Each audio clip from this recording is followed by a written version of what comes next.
कर दूर तनी हट के मुडो खराब जनी कर तू सट के। हमारा से बात कर दूर तनी हट के मुडो खराब जनी कर तू सट के। जबरी का धर ताड़ू काहे हमके पांजा जी बज गइल दुई जानी छुई के छोड़ी राजा जी बेहिया जन भी कोई जानी छुई के छोड़ी सैया जी करिया जी करिया जी छुई के छोड़ी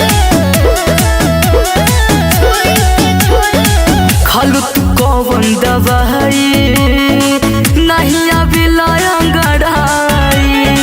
जब से छुअल तू दहिया हो मन में नहीं आई। खालू तू कौन दवाई नहीं अबिला अंगड़ाई।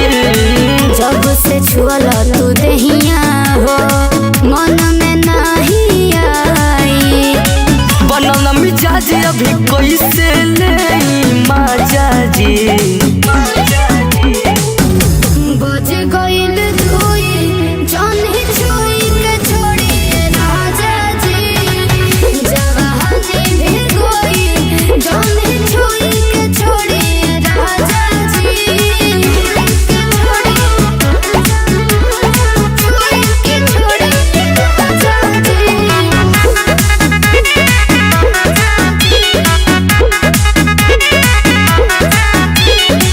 रहना रानी तनी सुध से लड़त रू जैसे युद्ध से भइल बा मनवा बेकाबू